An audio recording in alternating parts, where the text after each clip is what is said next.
me straight. It was all, like it was a great experience. Like we were from 7 to 9. We were studying. Right, right. Now, Nights, it could have been. It should. It must have been, as you're saying, not could have, but it must have been tough for you because you had two of the top division schools narrowed down.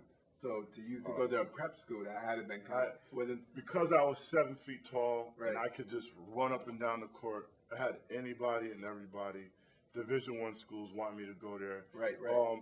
Just myself and my people around me knew that it was best for me to go somewhere, first of all, where I can play basketball, just right. be on the court. Because coming out of Wilbercross, I couldn't get on the court. Right, right. The coaches, we had a Hall of Fame coach, is very demanding and expected a lot from us. Right. So I just couldn't get on the floor in high school. I still love the game. It was a great game. So I wanted to make sure that I went on to school first and foremost. So I graduated, and then I wanted to make sure I could play. So prep school was the answer for me. It's not for everybody, but right. it was for me at the time. Right, right. So I still had scholarship offers. I narrowed it down to Xavier University, LSU. I was going to go as a package deal with Maurice Williamson, and those were my final two schools. So I didn't choose that route. I went to the prep school. It was phenomenal for me. I met a lot of good people. Prep school is harder than college for right. me. So when I made the decision, when I left prep school, I still had to pick a school.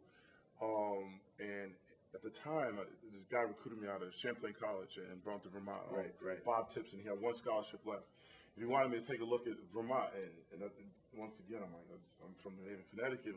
Vermont, never heard of. Right, right. Burlington at that. I went up there and I fell in love with the city. Okay. Instead of going to regular Division I went to junior college. Right. Because he had a great team. The year before they went undefeated and they didn't go to national championship. So that's one of the reasons I went there too. I went to help him win a national championship. Exactly. So I went up there. Actually, another player from New London, Connecticut, named Gary Lancaster. We both went up there. He took a couple guys from New York, 2 guys from New Jersey, and I had a successful. I was able to play. I was successful. I made junior college All-American going into my second year. And the team, we made it to the Final Four of the National Junior College Championship in Hutchinson, Kansas. And I developed. Everybody, wanted me to come there. Funny thing is, there's a funny story. I just ran into P.J. Carlissimo at the NBA Hall of Fame dinner. He recruited me at Seton Hall. Wow. And I just saw him about a week ago and sat at his table next to Karl Malone and Scottie Pippen. Long story short.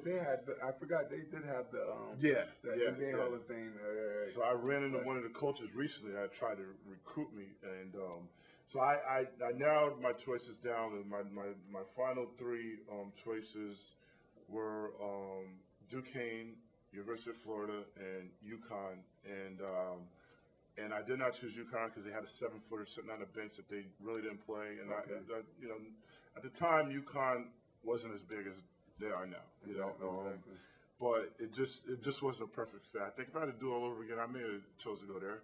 But it's my home state. But I needed, when you're being recruited, you just can't go for the glamour and the glitz. You have to go to a place that you're suited for, and that you can play. And I remember to tell you a story. I didn't play in high school, so I didn't want to go sit on the bench and just practice play. That's not what I was trying to do. So Florida was a great Lon Kruger, great coach. Just being in the South, being so far away from Connecticut, my family. I chose Duquesne University. My uncle went there, John Thomas.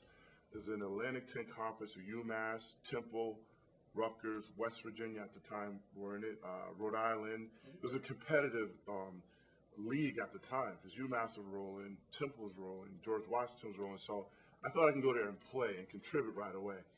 I chose Duquesne, and it was a good academic school. And I have to mention that it's a good academic school. You get a degree from there, you have something to fall back on.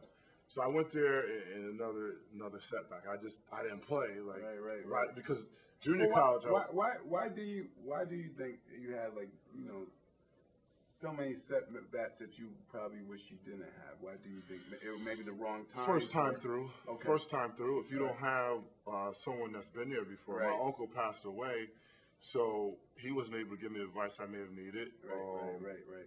My parents demonstrates his talents with a group of members that make up the Harlem superstar. So I want to thank you, Ricky, for coming on.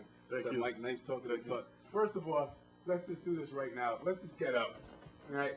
Look how wow. You got to fix the camera. Look how tall you look. We can't even get your head. No. But he's now. What did doctors have you? 7 feet?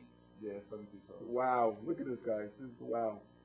So like a little guy, look up to you. That's all right. What did your mom feed you when you were Man, growing up? my favorite food was spaghetti, man. Spaghetti? I eat spaghetti pretty much 3-4 times a week. Wow. Nah, because you know what happens is with spaghetti, everybody knows that if you make it one night, you're going to have it left over for the following exactly. day. Then the following day was always better than the first day. Right. I don't know why with spaghetti, it's the next day seems to be better. Pizza too.